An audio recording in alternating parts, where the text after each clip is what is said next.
You'd get a ticket for littering along a sidewalk or be arrested for carting off beach sand for a home improvement project. Look what they get away with on Hen Island. Why? Their location is more of an environmentally sensitive area than anywhere else in Rye. We open this section with a picture of one of the 6 beaches on Hen Island. Although beach maintenance is the responsibility of Hen Island, most of the beaches on the island are not maintained or cleaned on a regular basis. Trash floating in Milton Harbor or washed up on the Hen Island beaches, a common sight, is a visual symbol of environmental degradation. Floatable debris can have serious economic consequences. Public and private beach clubs, marinas, and yacht clubs stand to lose revenue when reports of garbage and or sewage in the water have patrons avoiding these businesses and screaming for cleanup. Floatable debris is a nuisance and hazard for boaters. Floating lines can foul a boat's propellers, and sheets of plastic or plastic bags can block an engine's cooling water intake, resulting in the engine overheating. Collisions with larger, heavier floatable debris can cause hull or propeller damage to boats. Floatable debris can harm wildlife when they ingest or become entangled in it. Ingestion can cause suffocation or starvation. Undigested plastic pellets can stay in the stomachs of wildlife, leaving no space for real food. Floatable debris can have a particularly detrimental effect on endangered species, where the loss of an individual is devastating to a small population. The next 4 pictures are examples of the low regard most of the Hen Island residents seem to have for the environment and the shores of Milton and Mamaroneck harbors.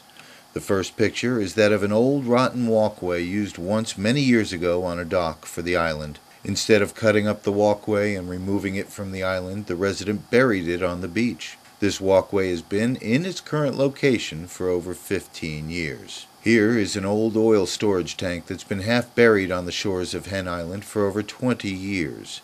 If this 200-pound oil tank was discovered in the back or side yard of a home in Rye, the Health Department Environmental Unit and the City of Rye would require removal permits and soil samples be taken before the tank be touched or moved in any way.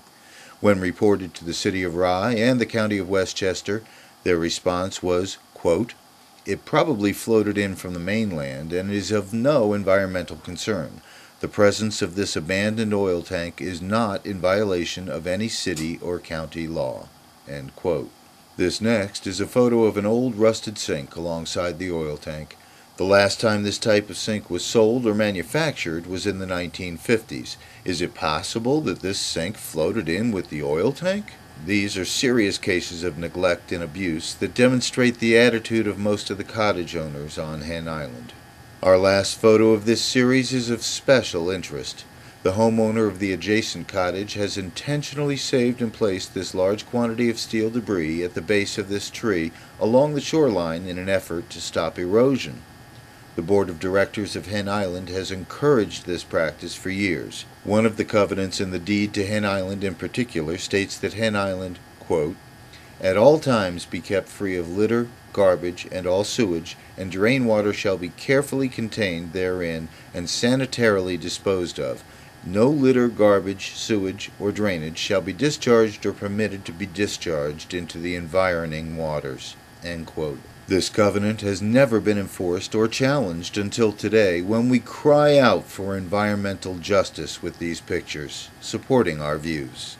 The following 4 photos are examples of construction work along the shores of Hen Island being performed without permits. The first is that of a seawall and retaining wall enlargement during construction on Cottage 9, owned by a member of the Board of Directors for Hen Island. Please note the size of the original wall as evidenced by the color difference of the old and new sections. Here is a picture of the finished product. As you can see, the size of the wall has quadrupled in size. The Board of Directors of Hen Island acknowledged approval of this work, but tried to say that the owners were just repairing a wall in distress and installing a walkway to connect the 2 adjacent walkways.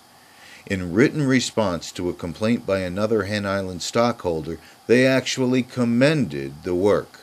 Adding insult to injury, the bases of the tree trunks in the side yard have been covered with fill, and it's just a matter of time before the trees die as a result. Most of the fill materials used for the project were taken from the beaches of Hen Island and used to extend an existing patio and install a new sitting area. To our amazement, after complaints from a neighboring community, The city of Rye did issue a summons to the owners, but then refused to issue a violation for the construction of the walkway or the removal of the fill from the beach, all of which were performed at the same time. This picture is another example of a retaining wall being built along the shores of the south end of Hen Island.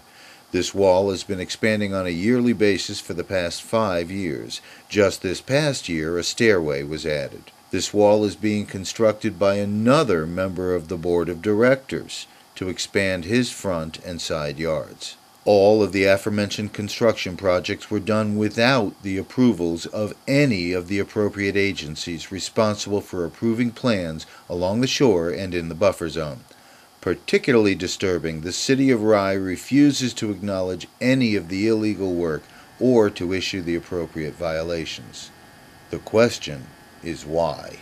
Our second to last picture demonstrates another serious violation of Hen Island Covenant rules from yet another member of the governing board on Hen Island. This picture shows a wall constructed in the water of the Long Island Sound, once again placed as to retain soil and extend the beach line in front of the president's cottage. Our final picture demonstrates how this cottage owner filled in a void along the wall with construction debris that should have been removed from the island after use. Instead, they have filled in a portion of the buffer zone with the unused material with no permits or approvals, and again without any resistance from the city of Rye and the county of Westchester.